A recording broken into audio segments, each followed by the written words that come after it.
Welcome to a presentation from the Special Collections Department of the George A. Smathers Libraries at the University of Florida.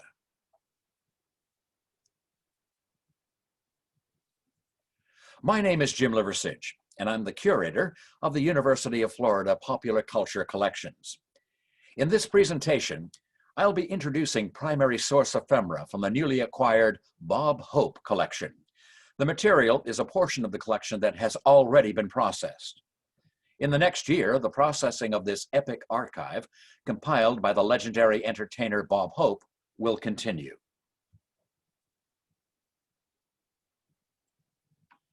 The Bob Hope Collection at the University of Florida, an overview of a project in process.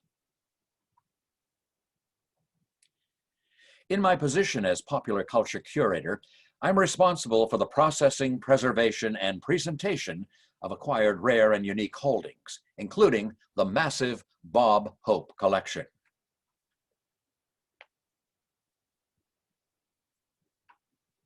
The University of Florida will soon make available to UF classes, researchers, and the general public this world-class collection, which documents the entertainer's 80-year career, spanning global wars, social change, and celebrity culture during the 20th century. The Bob Hope Collection is now part of the UF Popular Culture Collections through a gift by the Bob and Dolores Hope Foundation of Burbank, California. Currently, I'm working on the processing of a large portion of the Bob Hope Collection, sorting, organizing, categorizing, foldering, and boxing the extensive material collected and archived by Bob Hope himself, who, thankfully, saved everything pertaining to his illustrious career. Through contact and discussions with the Bob and Dolores Hope Foundation and the World Golf Hall of Fame in St. Augustine, where the material was stored as part of Bob Hope's 2003 induction, we reached an agreement to accept this colorful and important chronicle of 20th century entertainment and history. The first installment of the collection, transported from the St. Augustine storage unit in early 2020, was approximately 150 archival boxes containing an array of scrapbooks, photographs, documents, posters, stage costumes, awards and artifacts, and one-of-a-kind memorabilia from the event-filled life and vibrant performing career of an iconic American 20th century show business figure, represented here by a small table display.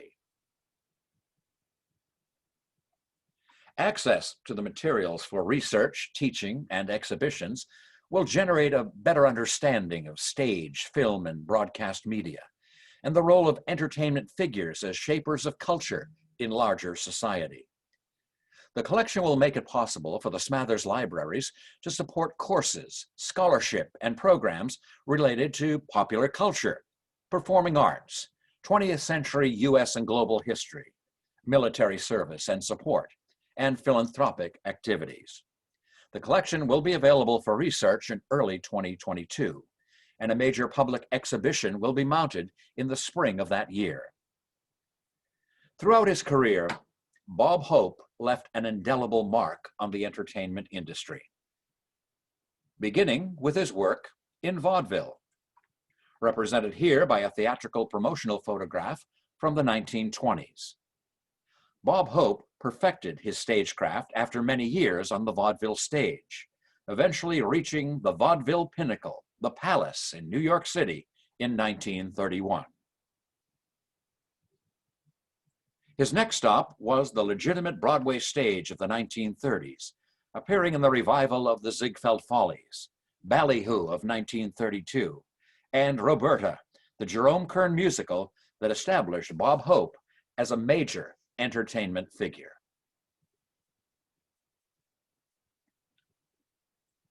In 1936, he co-starred with Broadway giants Jimmy Durante and Ethel Merman in Cole Porter's Red, Hot and Blue, introducing the classic musical standard, It's De-Lovely to the world.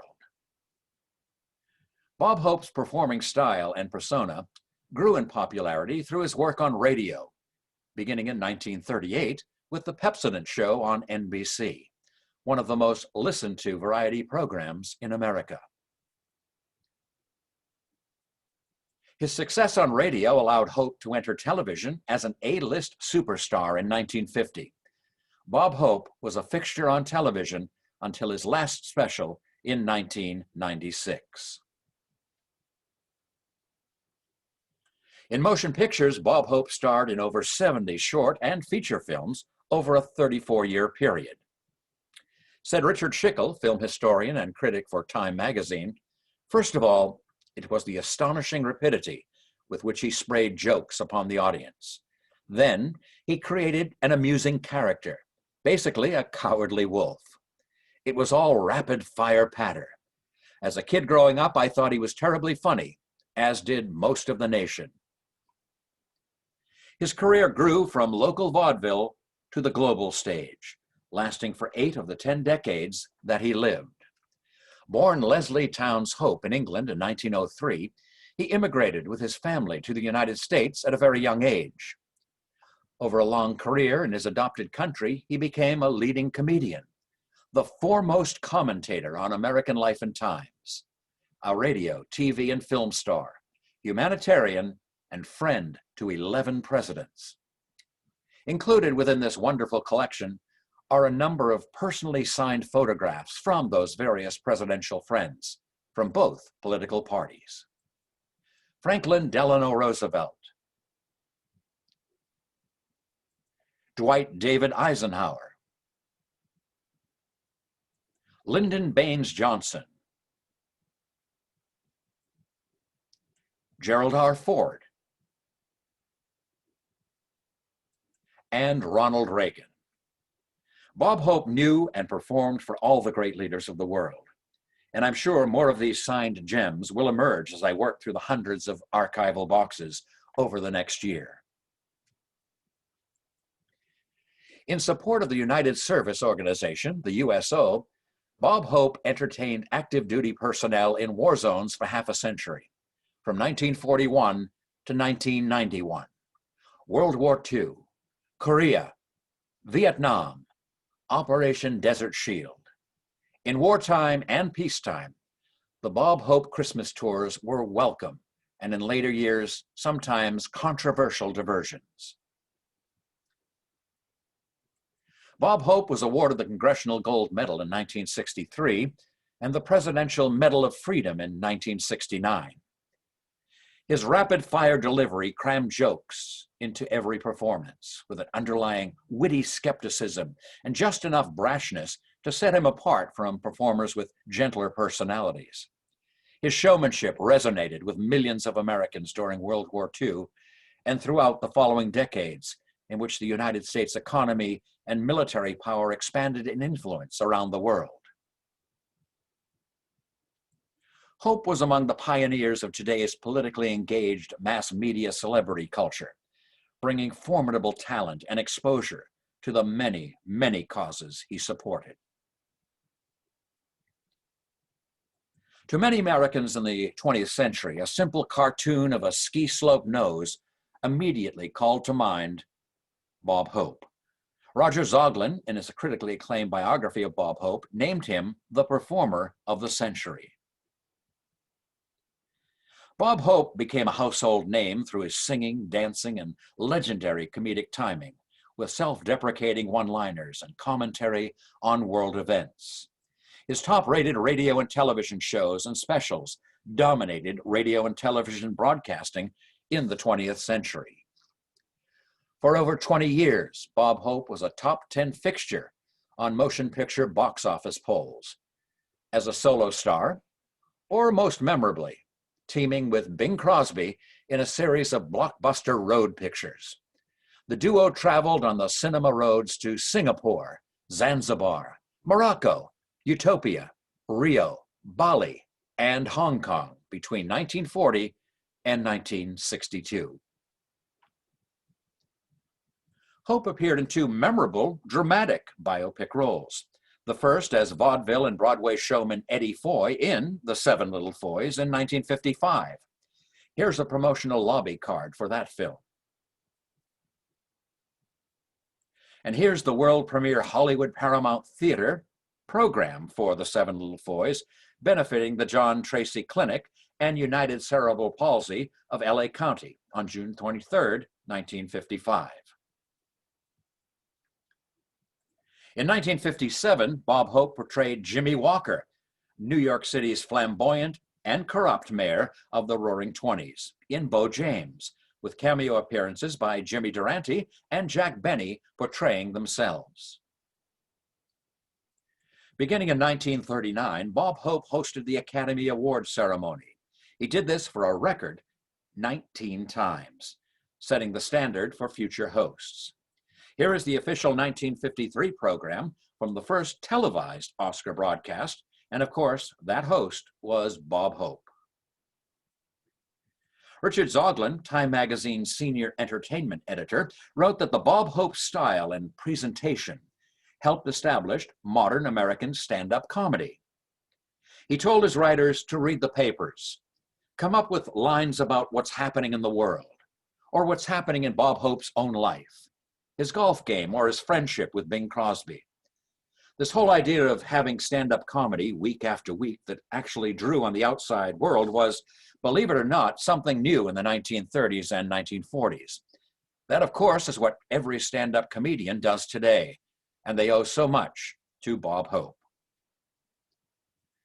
Discussions with Linda Hope, Bob Hope's daughter, seen here with her father in a 1957 magazine advertisement, and with representatives from the Bob and Dolores Hope Foundation and the World Golf Hall of Fame, enabled the George A. Smathers Libraries to establish this wonderful collection. Here I am with the amazing team at the World Golf Hall of Fame in St. Augustine. Kayla Hammond, archivist for the Bob and Dolores Hope Foundation, and Travis Pudabaugh, curator of the World Golf Hall of Fame and Museum, as the first segment of the Hope collection was transferred to the University of Florida in March 2020. Placement of the collection at the University of Florida will ensure preservation of and access to an historical assemblage of international significance, which previously was on deposit at the World Golf Hall of Fame. The collection will support teaching and research pertaining to Bob Hope's many contributions to American culture and history, ensuring that materials remain permanently accessible in Florida and through exhibition, digitization, and national outreach programs of the Smathers Libraries. The University of Florida has a premier conservation team and facilities for historical collections, in addition to the infrastructure and personnel for creating access to and interpreting historical collections. Curators and conservators at the Smathers Libraries identified materials held by the Bob and Dolores Hope Foundation and the World Golf Hall of Fame that could be preserved, studied, and exhibited. The collection items will be carefully reviewed and stored in acid-free folders, boxes, and containers designed to ensure a long-term preservation. Posters and other promotional paper items will be treated for flexibility, with humidifiers adding the right amount of moisture to allow the pieces to be flattened rather than rolled. University of Florida conservators will separate stage costumes with tissue paper and create custom-sized boxes made of acid-free materials. Each of the boxes and items selected for the collection will undergo a series of evaluations and treatments before being made available to researchers or for exhibition. Although we've been delayed by the COVID-19 lockdown, plans are underway to pick up additional installments of artifacts and research ephemera from the World Golf Hall of Fame and Storage Unit. I'll continue to create descriptions and arrange artifacts and paper documents so that they can become accessible to researchers. The descriptions will become part of an online finding guide so that those wishing to learn about the collections can read detailed information and learn about materials that can be seen in person at the University of Florida. Many items cannot be digitized due to copyright issues, but the staff will work to ensure maximum access to images through the UF Digital Collections, which offers free public access to more than 14 million digital depictions. A continuing relationship with the Bob and Dolores Hope Foundation will enable UF to create exhibitions and programs showcasing the talents of this extraordinary performer, who also modeled philanthropy and patriotism as he toured the World War zones with his USO entertainment troops. This is an incredible opportunity for a curator to work with the collected life and career of Bob Hope, and I'm honored, privileged, and thrilled to lead this project. All of the University of Florida curators are dedicated to preserving the collections of historical and cultural figures from Florida, the United States, and around the world. And the gift of the Bob Hope Collection from the Bob and Dolores Hope Foundation will certainly benefit our student body and the general public, and will inspire others to trust and consider the University of Florida as a worthy outlet for scholarly gifts. We thank Linda Hope, the Bob and Dolores Hope Foundation, the World Golf Hall of Fame, and the late Bob Hope for a century of memories.